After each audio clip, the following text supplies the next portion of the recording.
All right. I think we got everyone was supposed to be here, will be here, but then we're going to start. So, good morning, good evening, good afternoon, everyone, wherever you are. So, this is our first session with workshop preparing for Big A's. And this afternoon for Craig, we're going to have his first session on the power of storytelling for changes in the Arctic. So I'm sure you all have read his bio, and we're going to record these sessions, and his session will probably last for 30 minutes or 40 minutes, and then we save some time for question and answers after this. So take it away, Craig. Thank you. Thanks, Michael. Big Ace is all about creating impact, and that means not just going there and witnessing personally what's going on, but taking what we see, the data that we collect, and sharing it with a global audience. And in fact, that's the whole point of expeditions like this, is to step feet on the ground and to be witnesses to the changes that are taking place because of the triple planetary crises, that being climate change, a biodiversity loss, which is coming in many places as a result of climate change, and of course pollution and things like single-use plastics. So Michael has asked me to give you some personal insights into the storytelling techniques that I use to connect with the audiences that I have. And it doesn't matter whether your audience is a cinema, government legislators, or even your own family and friends.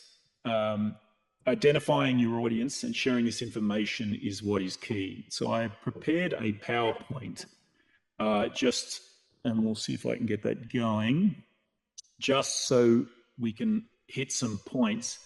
And what I'd like everyone to do is to pipe up with any questions as we go along. If there's anything that stands out or something that's not clear that you'd like further information on, then please jump in and let me know what your thoughts are. So the power of storytelling for Arctic change, making Big Ace impactful. That's the whole point of the trip, is making sure that what we do and what we see has an impact on those who can't be with us, and in fact can result in anything from education purposes, and that is informing young people so that they have the tools, the facts, the information, the research at hand to go on and be able to help maybe in their careers or maybe just through a personal interest in the environment, all the way through to changing policy and changing legislation. And in fact, that's what we have done with the films we've made. We were with the Plastic Ocean, the film before the one that we're releasing now called The Last Glaciers. We impacted more than 130 countries around the world. I had personally prime ministers, environment ministers tell me that the film was led to policy change in their governments in Chile, Australia, the UK, Mexico, and many other countries around the world. So these expeditions can, in fact, when we record them and tell the stories, can have a major impact with the people that we need to impact, particularly where one of the biggest solutions to these problems is systemic change. So one of the first questions we need to ask is, who am I? Why am I here? And it's not an existential question. It means, what am I on this trip for? What am I hoping to get from it? And how can I use my persona, my network, to share the stories that are here? And it's something that's worth deeply contemplating before you go away, because the answers to these two questions will actually help you frame how you're able to impact people once you get back from the expedition. Storytelling is key. So what is it? Why is it important, and how do we use it? Storytelling is everything. It's as old as humans. It's everything we do is a story, from communicating where food could be found by grunts and gesticulation when we're Neanderthals, to ancient cave paintings which demonstrated religious beliefs, which demonstrated hunts, and which demonstrated gods and beings that were worshipped. Everything we do, from what we wear to the frown on our face, tells a story. So be aware of your story and what your story is, or what it could be and what it could become. So in this presentation, we'll look at how to structure the story, the beginning, middle, end. We'll call those acts. How do we weave the narrative arc, which is the entire story from start to finish, to keep people engaged, or alternatively, cause them to fall asleep. And the way you tell the story will fall between one of those or the others. So it's important to understand the tools that you have at your disposal and how you can tell that story. I've known storytellers who are so powerful. They could tell a story about walking across the street and being in a very ordinary, very unimpactful situation, and yet have people absolutely riveted by what they're seeing and what they're hearing from them. So language, speak a language your audience understands. Don't use scientific terms if you're speaking to an audience of truck drivers. Translate the academic speak of others to relatable words for general consumption. This is very important, and we'll get into this a bit later. It's critical that you don't speak like an academic if you're in an academic field, particularly if you're aiming to engage people of all ages. My rule of thumb when I write a script is that a 10-year-old has to be able to understand it. So that's critical. So think of parameters like that when you're framing your script. So know your audience. What is the demographic of those who you most want to influence? Emotional engagement. Get people to relate by understanding what moves them. Facts don't drive action, stories do. If you overpower people with facts, then they will lose interest. Their eyes will glaze over and you'll lose them. And that happens a lot with scientific documentaries, actually, where they are filled with facts, data, and are data-driven. And you can still dress up facts and data to make them sexy. And we'll get to that in a moment. So storytelling framework. It doesn't matter if your story is 30 seconds long or 3 hours long. You still should structure it. There are several ways to do that. You can have a 3-act framework, or you can even have a 5-act framework. And some filmmakers, particularly in fictional cinematographic films, prefer the 5-act structure. But I stick with a 3-act structure because it's simple. It allows one overriding narrative arc, and it also then allows for individual narrative threads to break out, subplots as we could call them. So Act 1 is the setup, Act 2 is the confrontation, and Act 3 is the resolution. So what does this look like? Okay, making an impact. That's what this structure will do. We all love some structure in our lives, and that's important in the way you tell a story. Now, don't just think of this as being only relatable to a script. This is for anything you do, whether you're doing a live conversation with people back home, or you're doing a 30-second Instagram update. These principles should be applied with all of these things, because if you apply them, you'll engage your audience a lot more. So in Act 1, introduce a protagonist, a main character, and their world. And that could be yourself, it could be a scientist, it could be the location that you're going to, the Arctic, it could be a polar bear. All of those are characters. And in fact, I've used cities as characters in a lot of the films that I've shot as a main character. Establish the setting and tone of the story. So, location. What I tend to do with Act 1 right at the start is I will put the most action scene that we have, or the most important or exciting piece, and I'll put a snippet of it at the start and refer to it as something that people want to watch the rest of the film to get to, so that they can see what this main point is. And then I start the story by telling where we are, who's coming on the journey, outlining who these people are, where they're from, what makes them a character. So present the inciting incident, the event that disrupts the protagonist's normal life. That's what I do at the very start.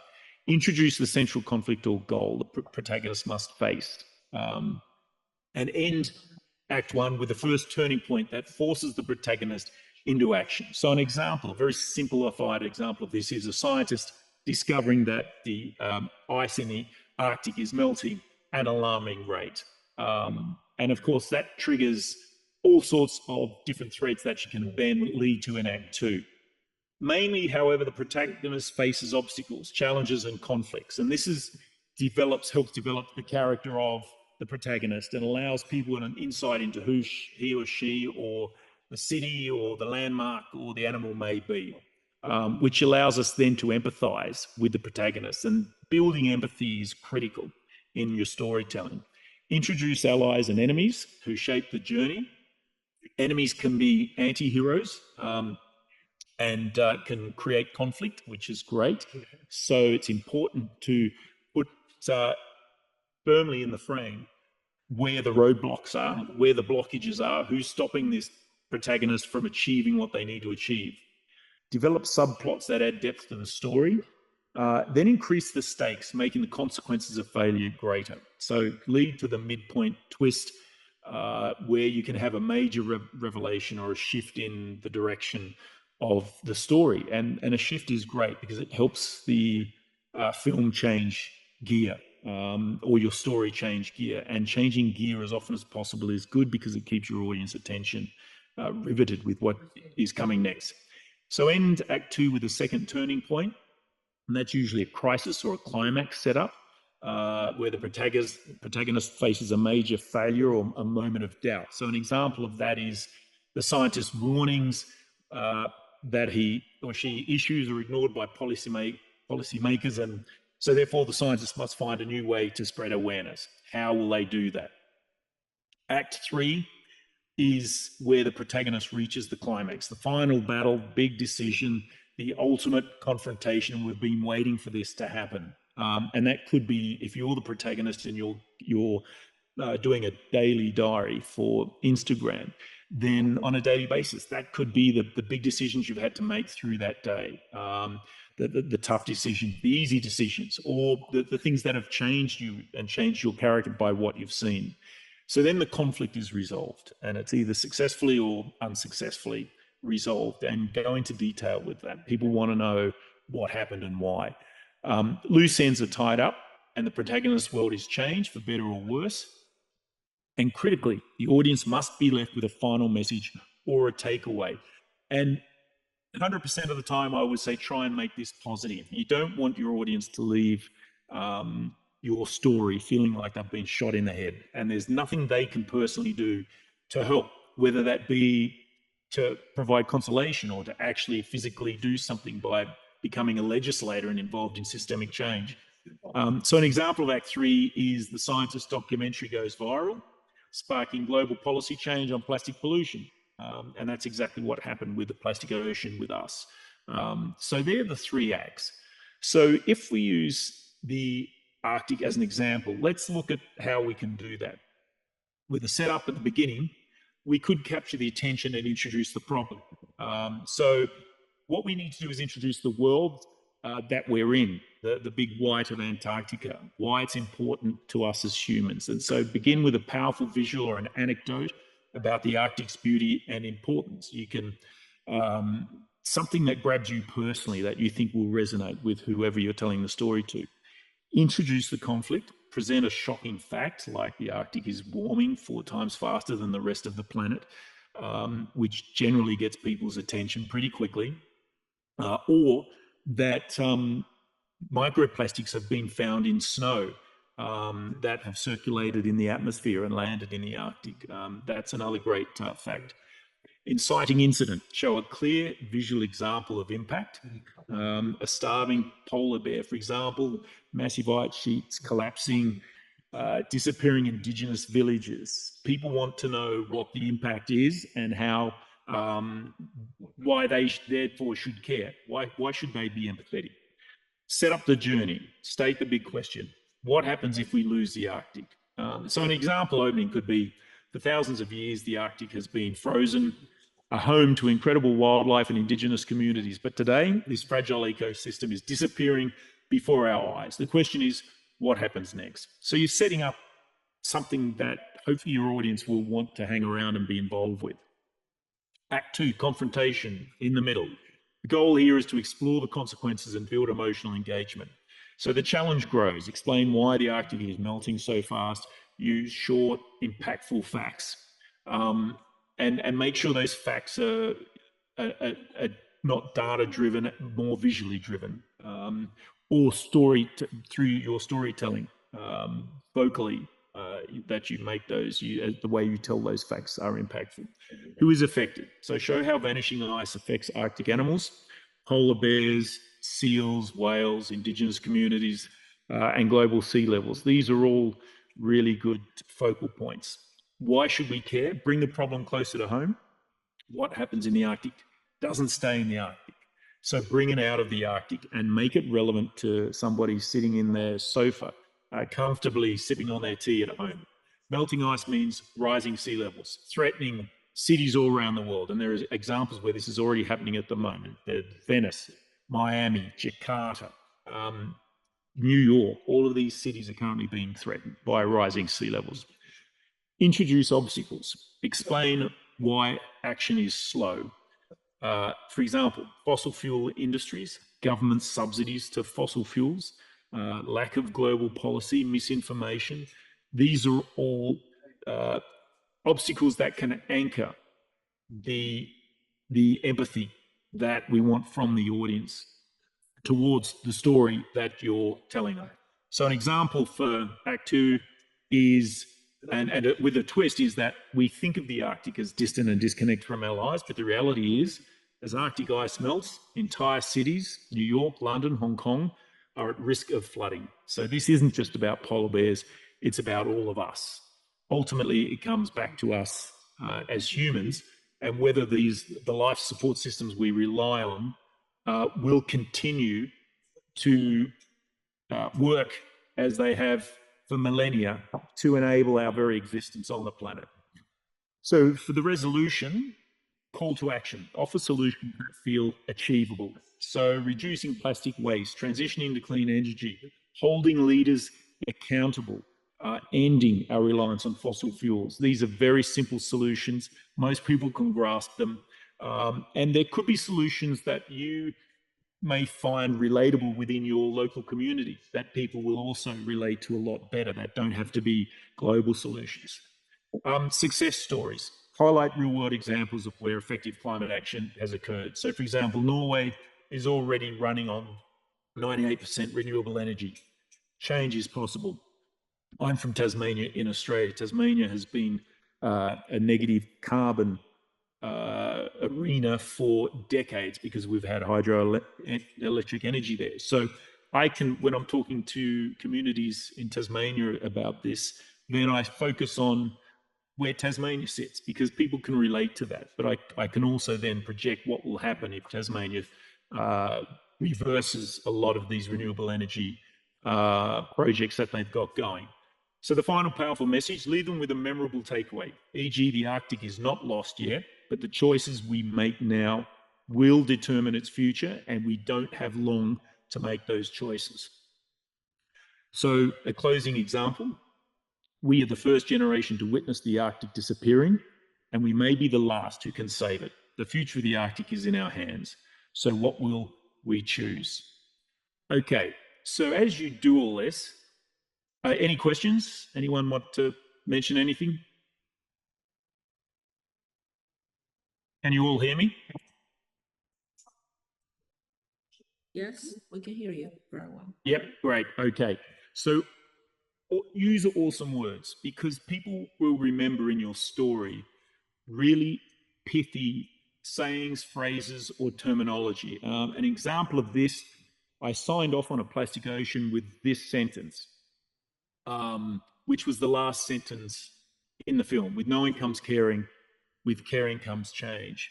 And I did it without actually thinking too much about where what life that phrase would have after the film, but it took on a life of its own, and it's since been quoted in books, in educational curriculum. Plastic Ocean is now part of the Australian educational curriculum. And it comes up as memes on Instagram and social media all over the place. So think carefully about the words that you choose, and choose some that may in fact go viral, and which creates further interest in the topic that you're trying to promote. Importantly, know your facts. Double check everything. Don't just rely on ChatGPT or Dwayne Crack the plumber from Facebook, who's adamant about the fact that climate change isn't a thing and has reasons and facts to back that up.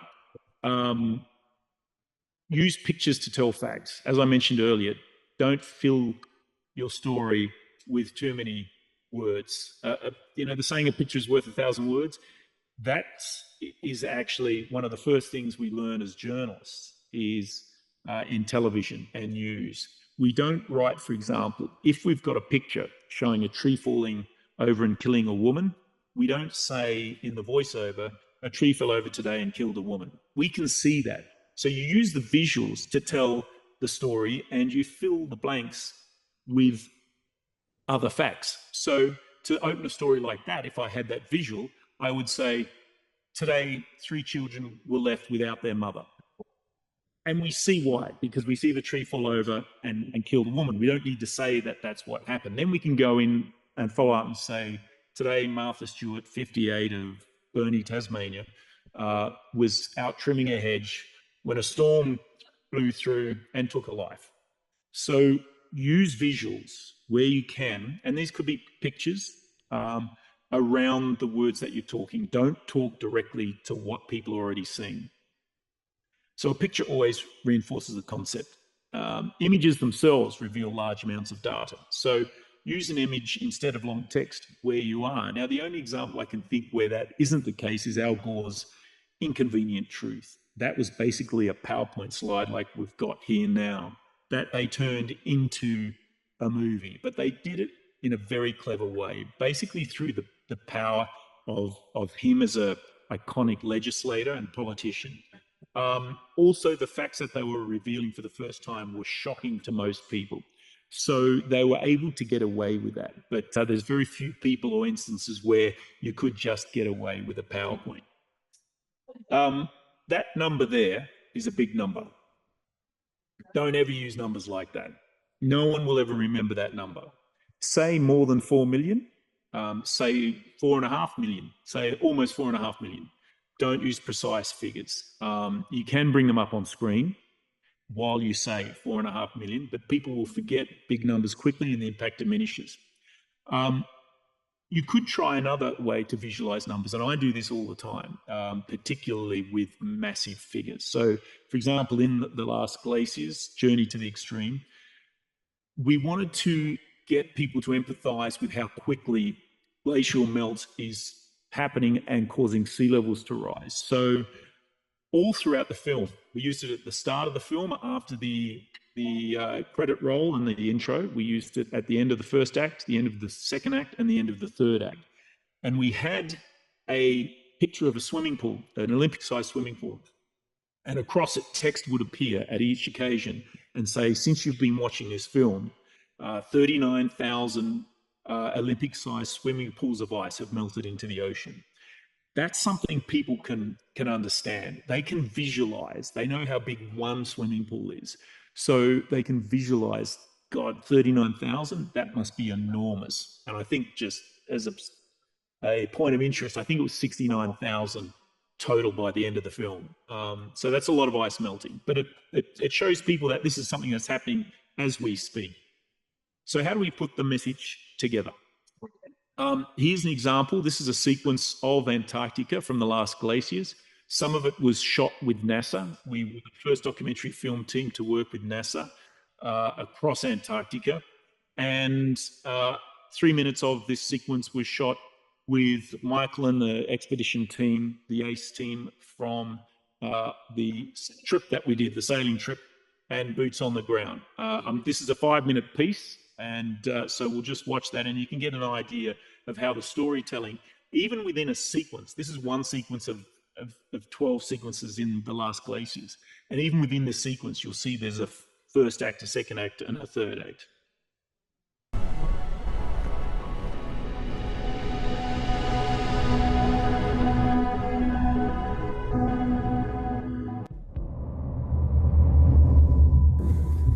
Antarctica is the coldest place on the planet. But even here, there is no hiding from global warming.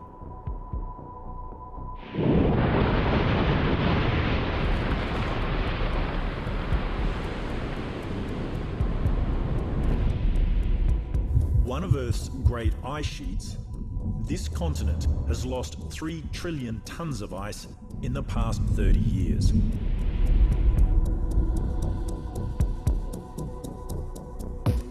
On the southern tip of Chile is the flight base for NASA's Antarctic surveys. And this is one of NASA's climate weapons.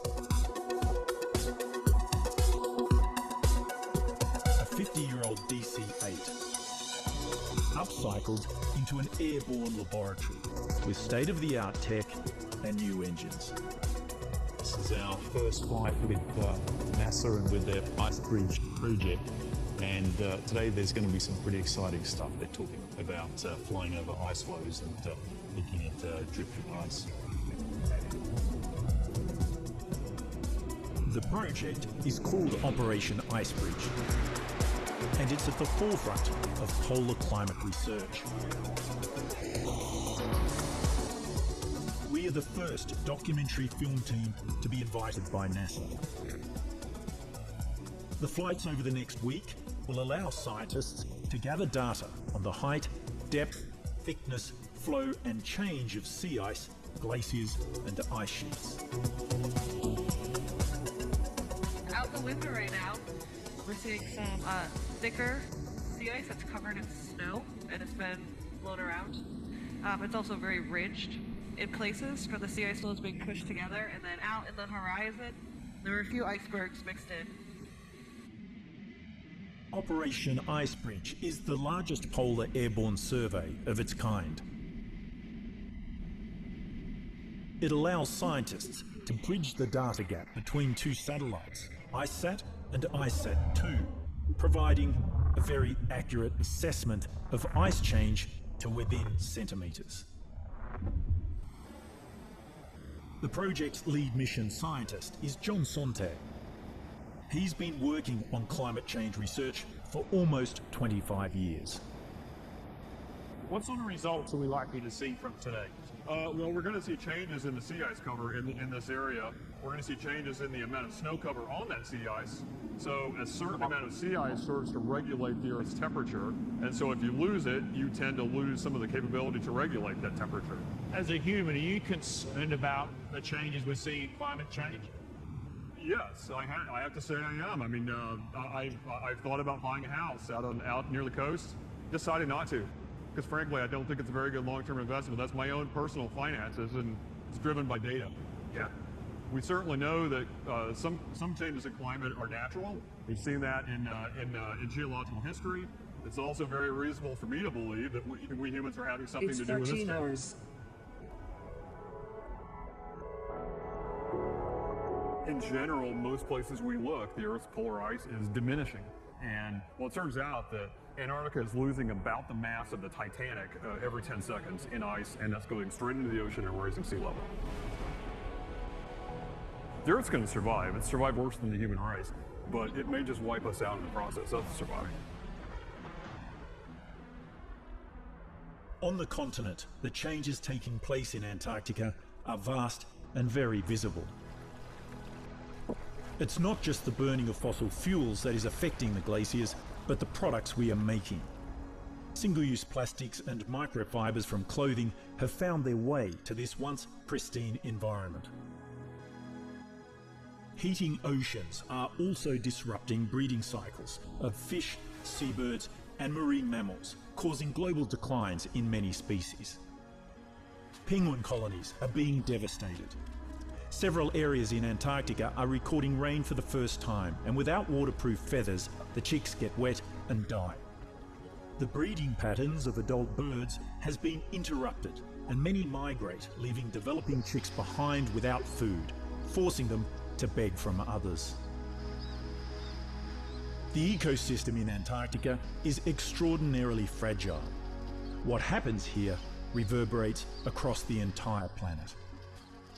It now seems obvious that it all connects, and by disrupting the food chains in the Antarctic waters, as well as in the high seas beyond, we're putting ourselves at risk. It's not just about hugging whales and being sympathetic to the penguins. It's about our future. It all ties together.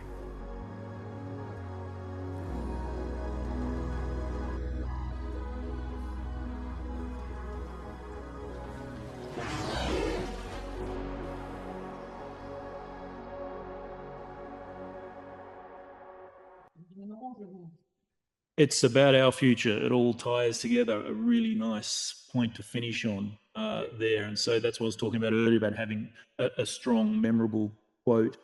You might have heard John Sontag, the head of the Ice Bridge Project, earlier say that Antarctica is losing ice the size of one Titanic every 10 seconds. 12 months later, he revised that to being 2 Titanics.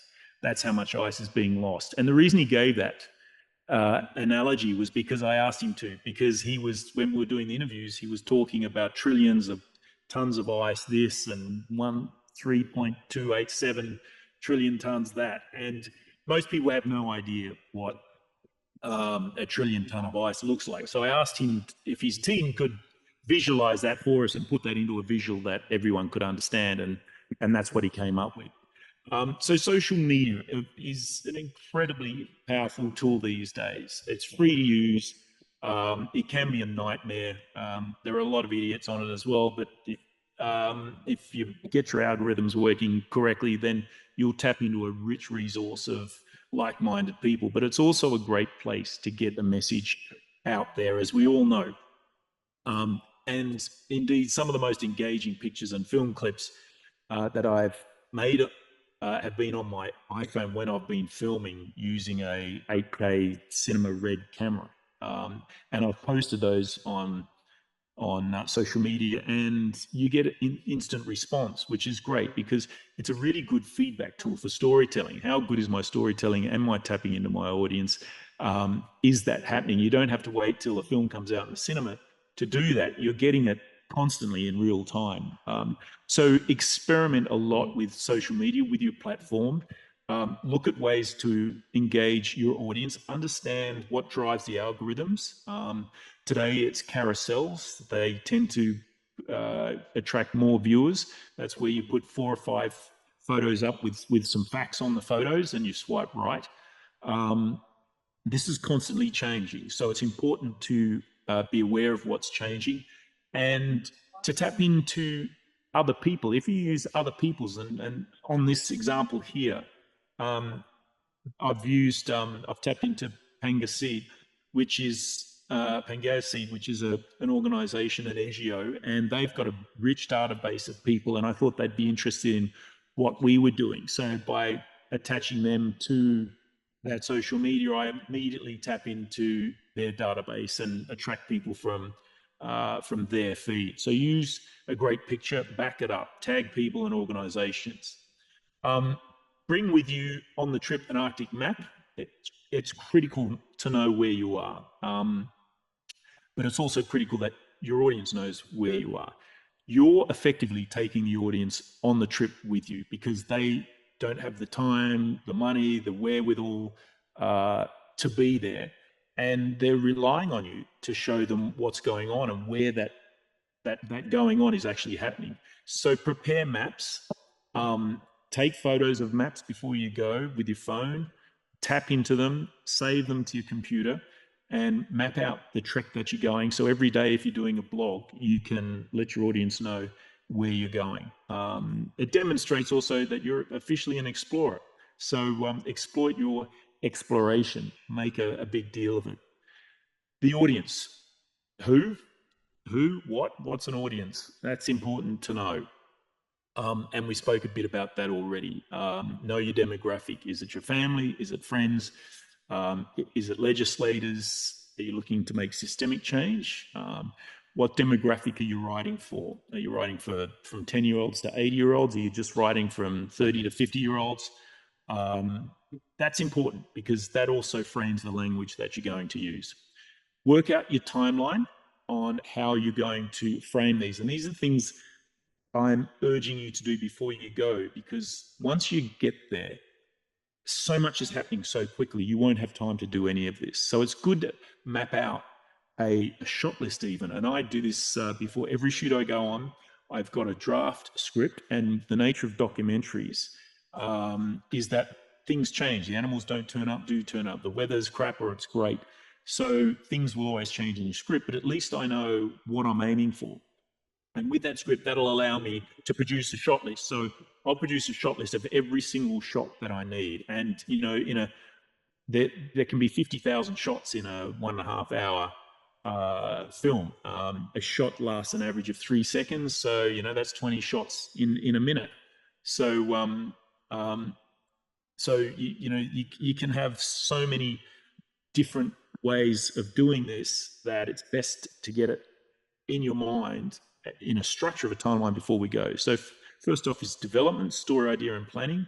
What you're interested in. What are you going to focus on? Production, that's getting there, capturing the story. How are you going to capture that? What are you going to use to do that? Who are you going to align yourself with? Are there interesting scientists that are there that you might want to interview or talk about to gather data? Putting all together. Once again, how are you going to do that? Will you have a computer to edit it? Are you going to do it on your phone? Delivery, setting up and implementing your platforms for distribution, making sure that you've got your account set up, whether it's YouTube, Instagram, Facebook, Twitter, and also actually, you know, linking them all together, because many of these will link together, particularly with Meta and the social media platforms they own, and you only need to post once. And reaction, monitor your audience, see what kind of reaction you're getting, adapt. If you're not getting much of a reaction, try something different. Know your audience, demographic. So we just spoke about that. Timing, when should I post? That's critical because you're going to be in a different time zone. So what time zone will your audience be engaged in, and when are they engaged in? Generally, it's before work in the mornings and late afternoon when they've finished work. Language, speak their language, not the scientists. Personal engagement, make them feel as though they are there with you. Personalize your story. Treat your audience as though they're a friend and they're on your shoulder, and you're explaining to them what you're witnessing and having that discussion with them. So what are the tools to use? Phones, of course, are fantastic these days. The cameras in most phones are as good as many you'll find in point and shoot Instamatics, and they can do incredible things, including edit. So know your phone. Make sure you've got the right apps. Get the simple ones, because when you're on the ground, you don't have a lot of time. There's so much going on, particularly on these expeditions. There are talks, there are dinners, there's diving, there's walking on the ice, there's engaging with the animals, there's photographing everything. So make sure you've got everything set up and you know how to use it. Make sure your phone's cameras are set to the settings that best suit the platforms you'll be posting on. So Instagram, do you want to be filming with your phone in cinematic 4K? That's a good idea. Then what should you output that on? Well, usually 60 frames per second is really good because it smooths out a lot of what's going on. So make sure you've got 60 frames per second if you've got that capability.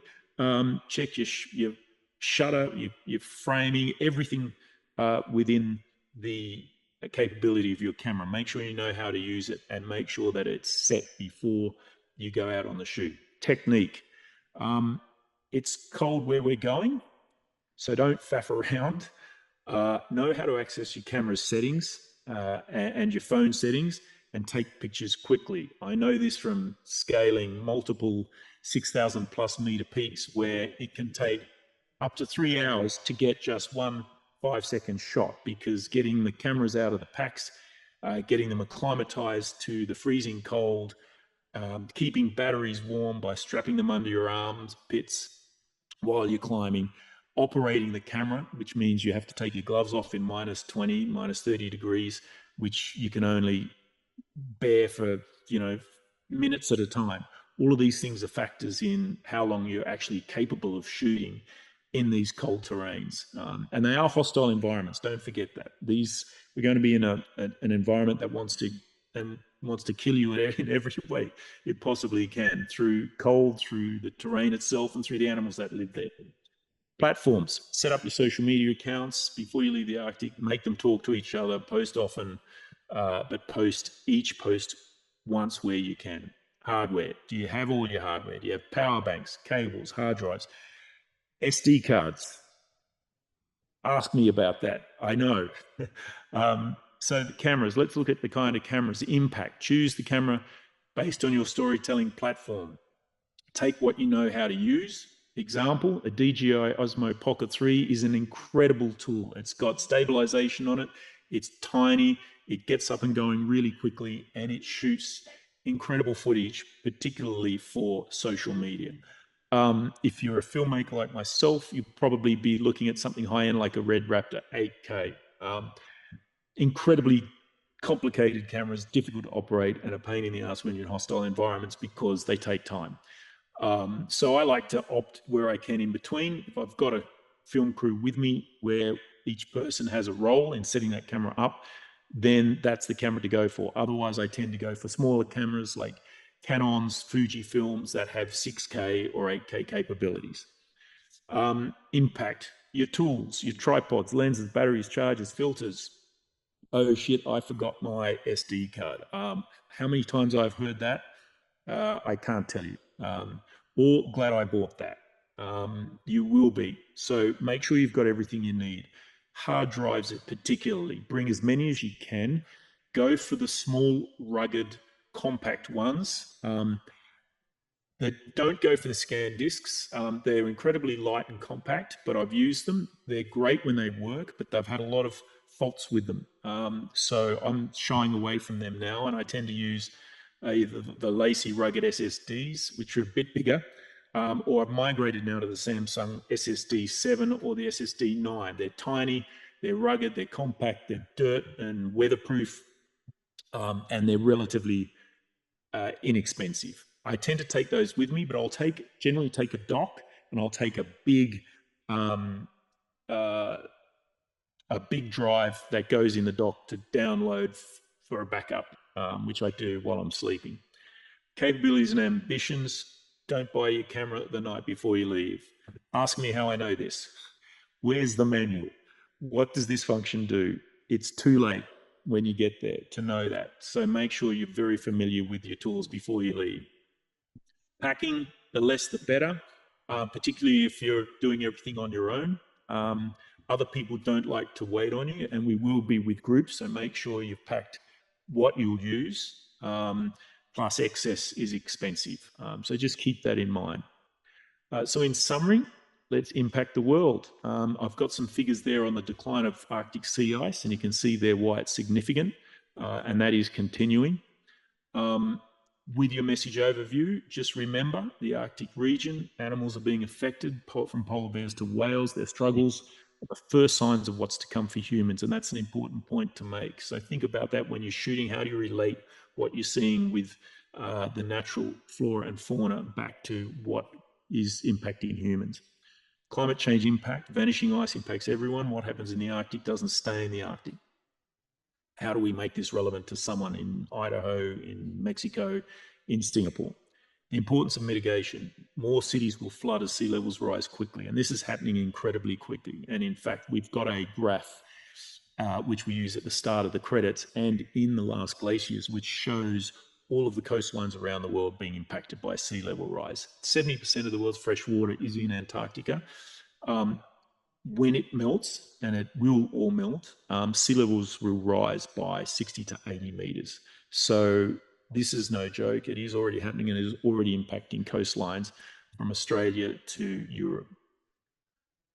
So thanks very much. That's the presentation. They're my thoughts, and I'm happy to take some questions.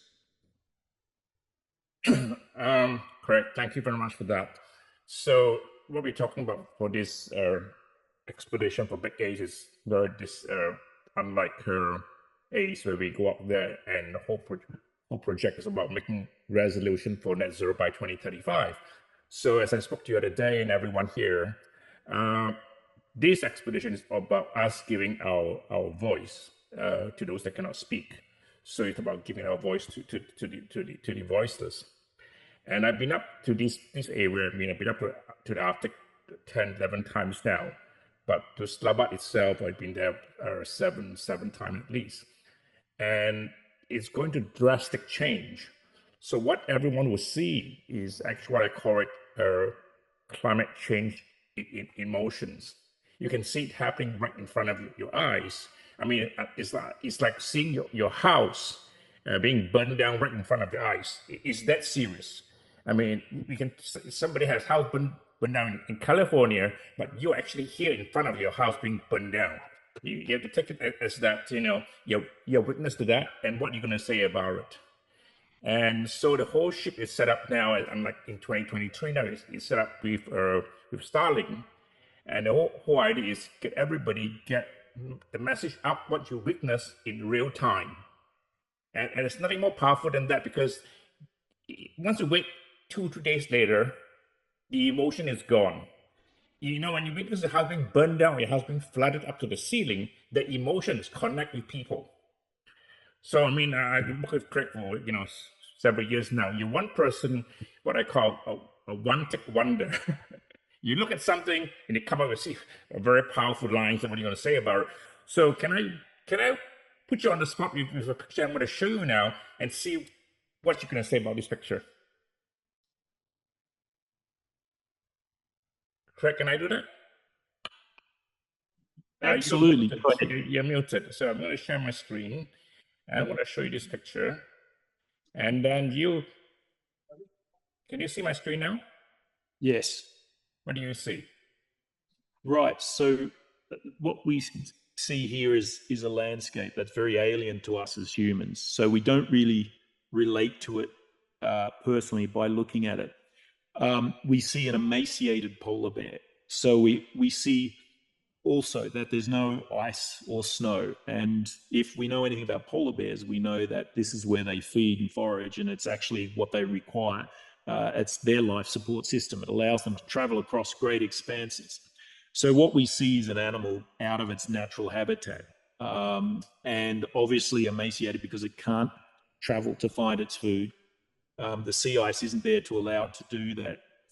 And when we talk about this picture, and this is an incredibly powerful picture, we need, when we talk to our audience, to describe to them why this picture is so powerful and what it means, and then relate it back to them. Most people, I think, have an affinity with polar bears like they do with pandas and dolphins and whales and tigers and things like that. So there is generally a good knowledge of what these animals are going through right now, I think.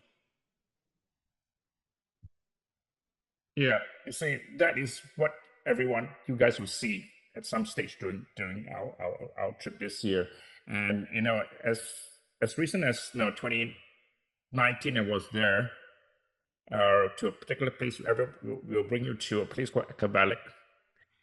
And after that, I couldn't go because of COVID. So you made a shot of 3 years. I went back in 2023. And this place where there's no waterfall now I stopped counting at 30 waterfalls. They're melting so quickly right in front of your eyes. So what I'm getting at is that you see it, you tell a story, record your posts, record your video, and that's where we need to do that. So anyone have any question for Craig?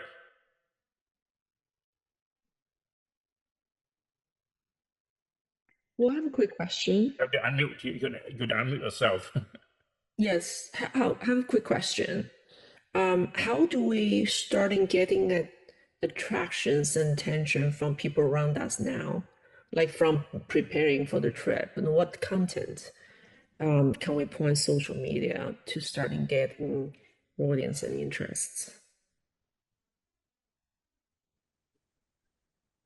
I'll answer that first, and I think Michael's will probably be able to answer that as well. And then I'll have to go because I've got to catch my transportation up to into the mountains. What you can start doing now is highlighting the fact that you're going on the trip, and even simple things like preparation. Like people like to know what you take on an exploration, particularly one like this to the Arctic. So you could do a time lapse of getting your bag together, your gear. If you're a photographer, for example, other photographers love to see what kit you take. So just having a down shot where you're showing all of the kit, the lenses, the camera bodies, the tripods, the filters, the batteries, the battery chargers, everything that you take, and with an explanation as to why you're using that particular kit. It could also be clothing. It could be what do I wear? I'm heading to my first Arctic trip, and I don't really know what to wear. This is what I'm being told that explorers generally take there. So this is what I've got, and you can carry your audience through with just preparatory stories like that, which people find very interesting. And in that, you can pepper it with the main thread of why you're going on the expedition. And Michael just described those reasons, but also what you hope to see, what you hope as an individual to learn, to educate yourself with, and to come home with. People are very interested in why you're taking a trip like this. Like, what is it that makes someone want to go and spend time in minus 20 degrees and put themselves in a hostile environment, become very uncomfortable. So they're really good threads to explain personally your side of the story of why you're there. Great, thank you. Yeah, I mean, I'll add to this. Preparation is very important. So prepare, the equipment you're going to bring, and get yourself, knowledge of what you're going to see, and the problems that the Arctic is facing now, be puffins, seabirds, to glaciers, to sea ice, to polar bears, etc. Be prepared for that. So when you get there, you have some basic knowledge. Of course, there'll be lectures, and we have a day of conference. There'll be lectures and what's been lost and what you will see. But once you're prepared, then when you got to go, Craig. Okay, Craig has to go. He's at the airport, and he's got to catch his transport. I think he's gone. All right. Get prepared. Basically, your equipment itself. There'll be another lectures within the next few weeks on social media, on getting prepared with your social media setup, and we'll announce that soon. So if you don't have an account, you may want to set up one. If you have, then basically you want to make sure that your camera setting and your storytelling is prepared. And the more prepared you are, when you get there, it's easier for you to construct your stories and get it recorded. So yeah, and from March to May, there'll be lots of workshop happening like this. We probably do at least once a week, and not too many, so you won't be inundated with session one after another. But Ruth and I will be organizing this session, and we try to make it in some decent times that you all can attend. So any question, anybody? Because I got to sign off too. That's great. Thank you so much. Thank you, everyone. This is recorded, and once it's ready, we'll post it up onto our own YouTube channel, and then you'll be pointed out to go and watch it at your own time. Thank you, everyone. Thank you, Virginia, for coming out at 3:30 a.m. Thanks, Michael. Thanks Okay, for bye, everybody. everyone. Ciao. Bye. Bye.